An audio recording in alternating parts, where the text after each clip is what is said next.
Well, you join me on the quest to find Yester Castle, which is one of the coolest little castles in Scotland, and you're about to find out why. It's originally called Ystrad, which comes from Brythonic, meaning strath or dale. It's also recorded in records as Zester, which is Latin. I think Ystrad and then Zester combined to become Yester, which is what it's known as today. It was a gift from King William the Lion to a Sir Hugo de Gifford, who was a Norman immigrant who then passed it on through his generations to his grandson, also known as Hugo de Gifford, who was known as the Wizard of Yester. He was a very interesting character, often thought of as a necromancer. So we'll find out exactly all about him in due course. And on the way, I've been thwarted by the icy Bridge of Death. Now, do I dare cross it with its obvious pieces missing, covered absolutely in ice? It's an epic, daring quest. Or I could just do that. So we have some photography in action as Simon gets a snap of the lovely snow-covered Lammermuir Hills. And we think the castle is maybe in those woods over along this way somewhere. We shall see. So after getting lost in these miserable, baleful woods of cold and ice and inhospitableness, we have found a bridge which will allow us to get to the castle. Now, we did see people coming from the general direction of this bridge, but we decided we knew better, so we tried an alternative route, which failed, but we are here. And at long last, we have found Yester Castle, a place I haven't been to in nearly 10 years. And here it is. And this is the original 13th century keep.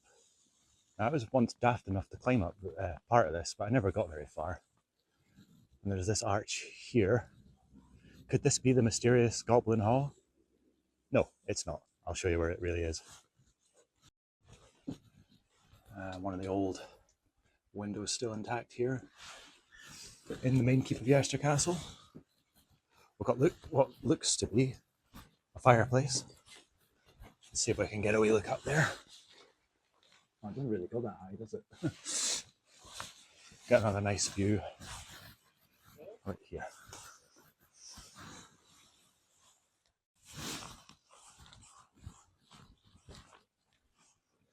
So, as I said before, this keep dates from the 13th century. It's believed to be from before 1267, and it was built by Hugo de Gifford. Not the original Hugo de Gifford that I mentioned at the start of the video, but his grandson. Now, this fella was thought to be a necromancer known as the Wizard of Yester. He's allegedly the builder of the Goblin Ha, or the Hobgoblin Ha as it's also known.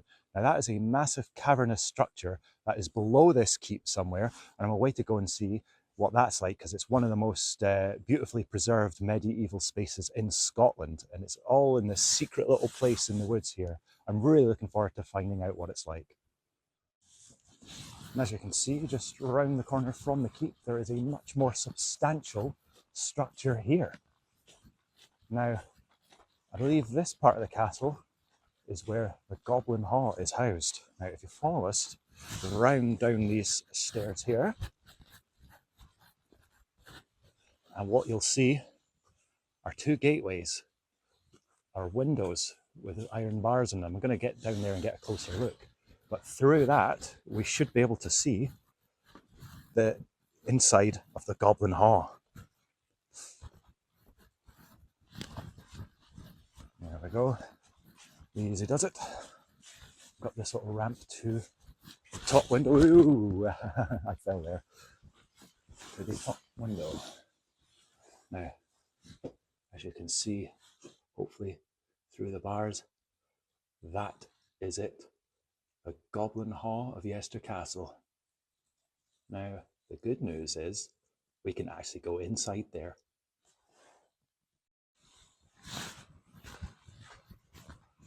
Another nice little archway to walk through here. Some of the old stone flooring still intact. Let's go in. Come out the other side. And this is the other wall of the castle. Very imposing and impenetrable. And as you can see, it's over quite a deep ravine.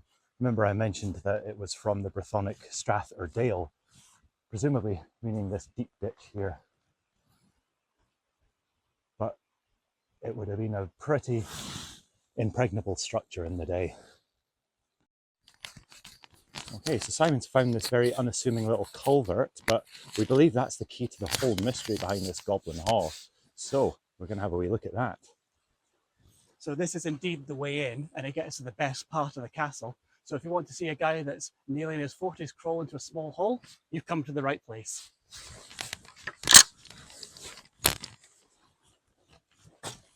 And in we go. There is a gate that's been pried open here, saying this is a scheduled monument. Simon's backpack taking some of it away. But met with this underground sort of smell that anyone that's been in caves will immediately know. And here we go. And this is the Goblin Ha, which I showed you through that window before, but you'd never got a sense of how grand it is until you really go inside of it. It's got these ribbed sort of pillars on the ceiling here to keep it all intact.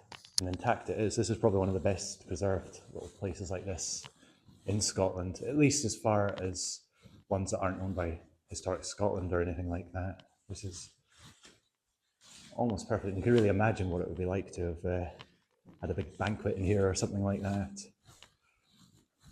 This section of the wall's kind of gone a wee bit, but apart from that, pretty good. What do you think? It's spectacular here, it always has been. Now when you think of how old this is, you're looking at what, I can't remember the exact dates you'll know, but it's not far off 1,000 years old. Yeah, I think it was 12th, 13th century, so yeah, 800-900 years going. So, and the fact that it's still here and it's still in good condition, and you can still get into it, and it's not something you've got to pay for, it's not something that's full of crowds. I can't believe it's been nearly 10 years since I was last down here.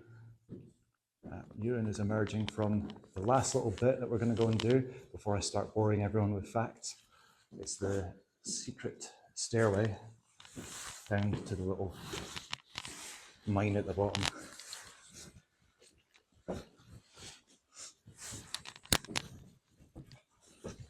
It's quite a narrow space. I don't remember what this is for actually, but it's pretty cool. Now, as you get further down the staircase, the route becomes a lot more untraversable, full of these rocks here. You have to be really careful. And this is actually a log of wood. I don't know if it's from the original castle or not. If it is, it's been around a long time. This camera work will be pathetic, but that is a reflection of how difficult it is to actually get down this way. Now you get to this bit here, and it's pretty much the end of the road. Big collapse here, so maybe there's something under that, but I don't really know. But there you go. And if you're looking for some history on on what this led down to the castle's well. And the reason that it's been blocked off like this is essentially because there's a whole history to do with wizards and goblins. The locals in Gifford believe that this is where the goblins are emerging from, and that's why they've filled it in with rocks and rubble to stop them from crawling out. Okay, so here we are in the Goblin Ha, which is reputed to have been built by necromancy and sorcery. It's mentioned in the 15th century chronicle made by Walter Bower about Hugo de Gifford summoning up hobgoblins to make the cellar and the keep of this castle using sorcery and magic and other such things. Now, I don't know if any of that's true. In fact, I'm pretty certain it's not. But there is actually an interesting history about it for real. I'll get Simon to tell you more about that. So I might be paraphrasing a few things here. I'll do my best. Andrew's the historian. But when it comes to this, it goes back to how this was built. So essentially, Hugo de Gifford brought in Portuguese slaves. So essentially, slaves that the Portuguese had brought in from Africa. So imagine you're back in the 12th or 13th century when this was built. You're staying in a small rural Scottish location, and all of a sudden you see Black people in your community, and that's essentially what the goblins are, and it's basically just historic racism. So I don't know if that ruins the myth or not of how this was built, but that's essentially where those rumors come from. So that was our little tour of Yester Castle. Now, it had a very storied history after all the stuff with the Goblin Ha. It passed hands many times, especially through the Wars of Independence. It got to a point to mid 16th century, I think. There was an English army that came up here and razed it to the ground. It was still in the family's hands till about 1557, until it finally got abandoned and deserted and fell into a state of horrible disrepair. But the reason that the Goblin Ha remained in good condition relative to everything else was because the falconer of the Marquis of Yester actually had a tenancy here, so he looked after it personally, and that is why it remains a well-preserved part of the castle while the rest of it's fallen away. But it's time to give it a rating, and I think everybody knows I'm already going to give this the gold rating because it's just amazing. The histories of it's really fun. The inside hall is so well preserved. You can go down the wee tunnel and explore all that sort of stuff. So it's really good fun. So I think it's an easy gold for me. And I'm going to have to agree. I can't remember what the ratings was, so I was waiting for Andrew to take the lead. But yep, gold, A+, 10 out of 10. The perfect abandoned castle.